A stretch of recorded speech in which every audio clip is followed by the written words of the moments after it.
దీపన శిల్పము technique of lighting. 3. కాంతిలో రంగులు. Colour in light.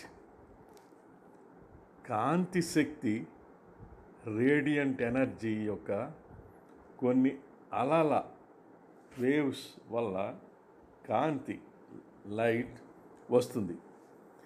చిన్న అలలు ఊదా రంగు వైలెట్ కాంతి, ఇంకా పెద్ద అలలు అయితే బులుగు బ్లూ కాంతి, తర్వాత పెద్ద అలలో అయితే ఆకుపచ్చ రంగు గ్రీన్ కాంతి, ఇంకా పసుపు రంగు ఎల్లో,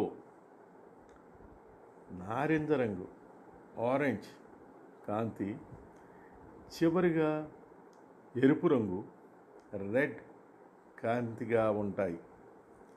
ఇవన్నీ కలిసి తెలుపు వైట్ కాంతిగా ఏర్పడుతుంది. ఆ కాంతిలో ప్రాథమిక రంగులు ప్రైమరీ కలర్స్ ఇన్ లైట్. వర్ణపటము స్పెక్ట్రంలో మనం చూడగలిగే అలలు వేవ్స్ అన్నీ తెలుపు కాంతి వైట్ లైట్గా ఏర్పడతాయి. దీనికోసం ప్రతి ఒక్క అలను ఉపయోగించవలసిన అవసరం లేదు. తెలుపు కాంతిని ప్రతిభావంతంగా ఎరుపు రంగు రెడ్, బులుగు బ్లూ మరియు ఆకుపచ్చ రంగు గ్రీన్ కాంతులను సరైన పాలలో మిశ్రమం చేయటం వల్ల సృష్టించవచ్చు. అందుచేత ఎరుపు రంగు రెడ్, బులుగు బ్లూ మరియు ఆకుపచ్చ రంగు గ్రీన్లను కాంతిలో ప్రాథమిక రంగులు ప్రైమరీ కలర్స్ ఇన్ లైట్. అందరూ తక్కిన రంగులు కలపకుండానే స్వచ్ఛమైన కాంతిని పొందవచ్చు. ఇంకా ఈ 3 రంగులను వివిధ నిష్పత్తులలో మిశ్రమం చేయటం వల్ల కావలసిన ఏ రంగునైనా పొందవచ్చు. ఈ తేడా వల్లే ఇవి ప్రాథమిక రంగులైనవి. ఒక్కొక్కసారి పెయింటర్స్ లేత ఆకుపచ్చ రంగు లైట్ గ్రీన్ను ప్రాముఖ్యమైన పసుపు రంగు ఎల్లో బదులుగా స్థానం తీసుకుంటుందని వారికి వారు నమ్ముతారు. ఆ రంగుల మిశ్రమం చేయుట కలర్ మిక్సింగ్. ఎరుపు రంగు రెడ్, బులుగు బ్లూ దీపనములను మిశ్రమం చేయటం వల్ల వచ్చే రంగును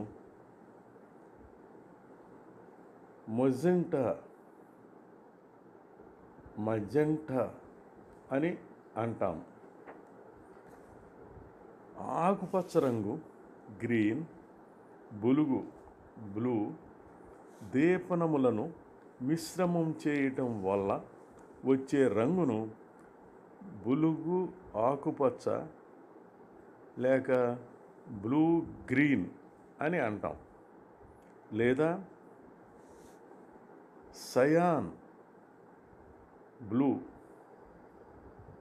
లేక సయాన్గా గుర్తిస్తాం. ఎరుపు రంగు రెడ్, ఆకుపచ్చ రంగు గ్రీన్లను మిశ్రమం చేయటం వల్ల వచ్చే రంగును పసుపు రంగు ఎల్లో. దీన్ని సాధారణంగా అంబర్ అంటాం. వీటిని మాధ్యమిక రంగులు సెకండరీ కలర్స్ అంటారు. 2వ స్థానంలో ఉన్నాయి.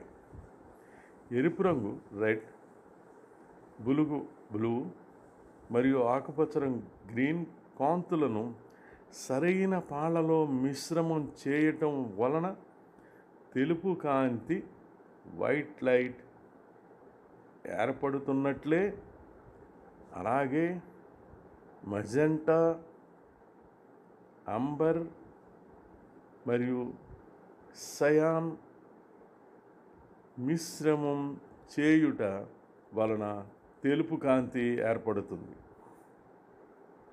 దీనికి కారణం ఈ మాధ్యమిక రంగులు అసలు ప్రాథమిక రంగులు కలపడం వల్ల ఏర్పడినవే కదా. ప్రాథమిక రంగులు సరైన పాళ్ళలో వివిధ నిష్పత్తులలో కలపడం వల్ల వర్ణపటం స్పెక్ట్రంలో రంగులను అన్నింటినీ సుమారుగా పొందవచ్చును. కానీ స్వచ్ఛమైన ప్రాథమిక రంగులు మాత్రం పొందటం కష్టం. అదేవిధంగా మాధ్యమిక రంగులను ప్రాథమిక రంగులతో కలిపితే, అంటే మళ్ళీ యాంబర్, బులుగు బ్లూ, తెలుపు వస్తుంది. ఎందుకంటే యాంబర్, ఎరుపు రంగు రెడ్ మరియు ఆకుపచ్చ రంగు గ్రీన్ అలలు ఉంటాయి. ఈ రంగులు వడయగట్టుట కలర్ ఫిల్టరింగ్. ఇది ఇంకో విధంగా కాంతి యొక్క రంగును మార్చవచ్చును. ఒక్కొక్కసారి దీనినే మిశ్రమం చేయటం నుంచి తీసివేయటం సబ్ట్రాక్టివ్ మిక్సింగ్గా గుర్తిస్తారు. సరిగ్గా చెప్పాలంటే రంగులు వడయగట్టుట కలర్ ఫిల్టరింగ్ అందరు. ఉదాహరణగా చెప్పాలంటే తెలుపు రంగు కాంతి సహజ సిద్ధమైన ఉపరితలం మీద పడుతోందనుకుందాం. ఈ ఉపరితలం తెలుపును ప్రతిఫలిస్తుంది.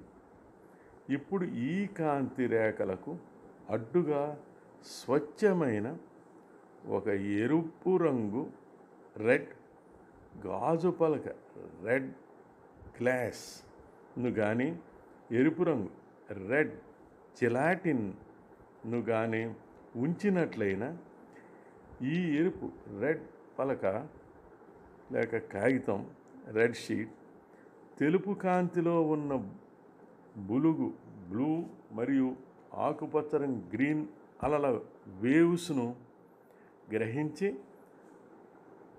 అబ్జర్వ్ చేసుకుని ఒక్క ఎరుపు రంగు రెడ్ను మాత్రమే అనుమతిస్తుంది. అది ఉపరితలం మీద పడి మనకు ఎరుపు రంగు రెడ్గా కనిపిస్తుంది. ఒకవేళ స్వచ్ఛమైన బులుగు బ్లూ పలక లేక కాగితం ఏ షీట్ ఆఫ్ ప్యూర్ బ్లూను కాంతిరేఖలకు అడ్డుగా పెట్టినట్లయినా ఎరుపు రంగు రెడ్ మరియు ఆకుపచ్చ రంగు గ్రీన్ అలలు వేవ్స్ను తీసివేసి బులుగు బ్లూ అలల వేవ్స్ను దాని గుండా పంపించును మరియు సహజసిద్ధమైన ఉపరితలము బులుగు బ్లూగా కనిపించును. ఈ మిశ్రమము చేయటం మరియు వడయగొట్టుట యొక్క ఉపయోగములు. Uses of mixing and filtering. రంగస్థల దీపనంలో రంగులు మిశ్రము చేయటం మరియు వడయగట్టడం, కలర్ మిక్సింగ్ అండ్ ఫిల్టరింగ్ చాలా ప్రాధాన్యం కలిగి ఉంటాయి. మనకు లభించే దీపనం సాధారణంగా తెలుపు కాంతి వైట్ లైట్ గానే ఉంటుంది. మనకు రంగులు కావాలంటే ఈ కాంతి రేఖలకు అడ్డుగా రంగులతో ఉన్న ఒక పలక లేక కాగితం, షీట్ ఆఫ్ కలర్డ్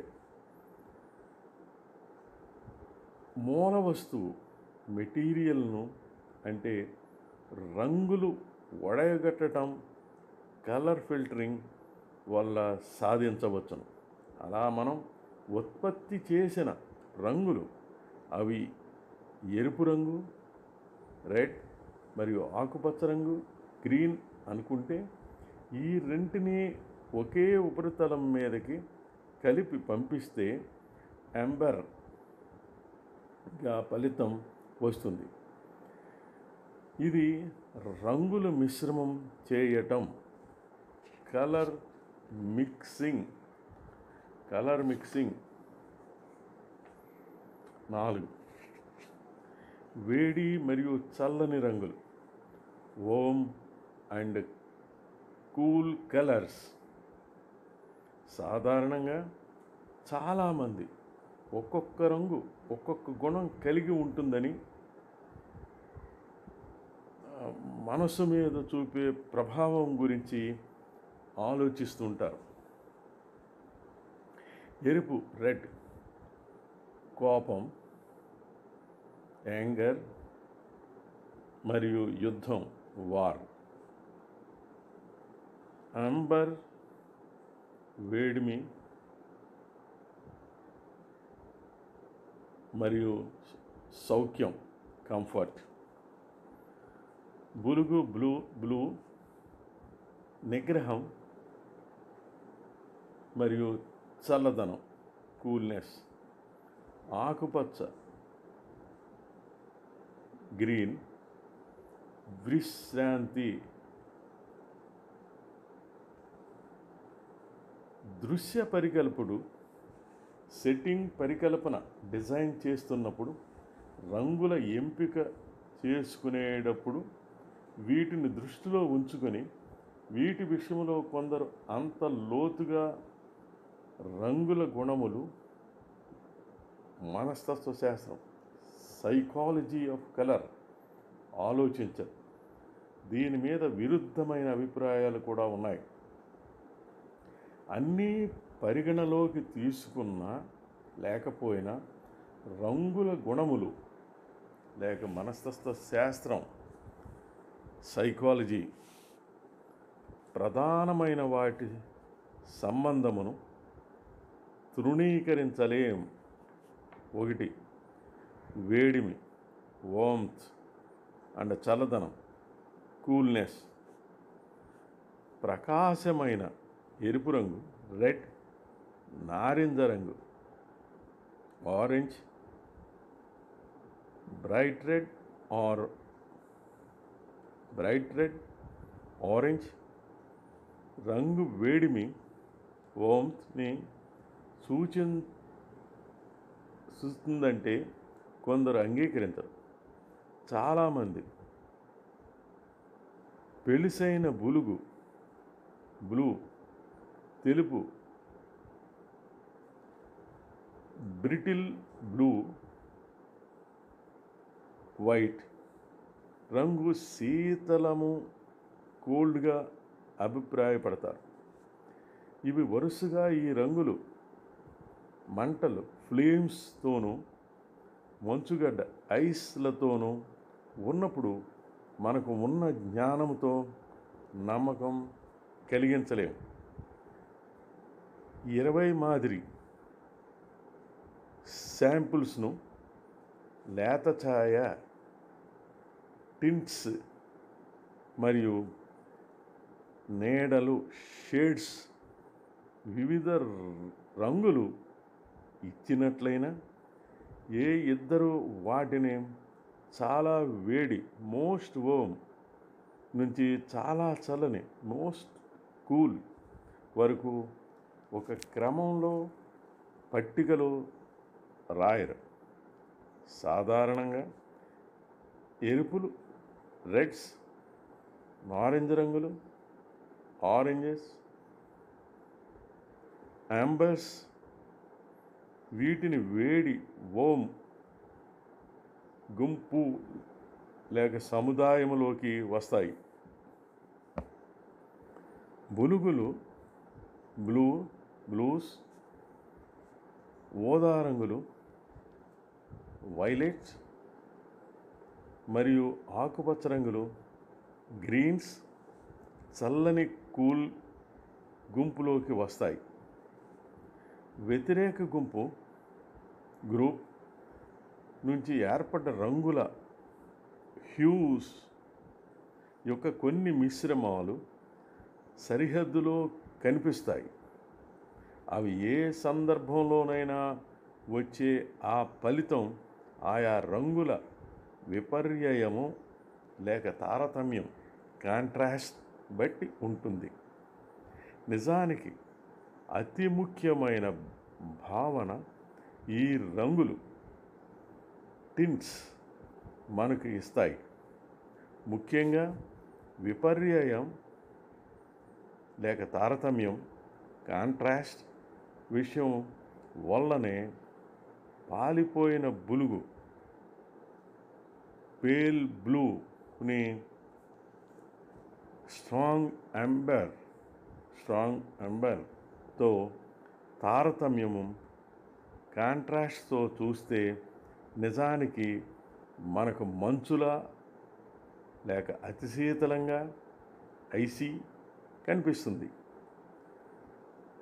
అదే ఇంకా చిక్కని బులుగు బ్లూ ఛాయ స్ట్రాంగర్ షేడ్ ఆఫ్ బ్లూ ప్రక్కన పెడితే మిక్కిలి వేడి వామ్త్గా కనిపిస్తుంది. మరికొన్ని విషయాలు మరో భాగంలో.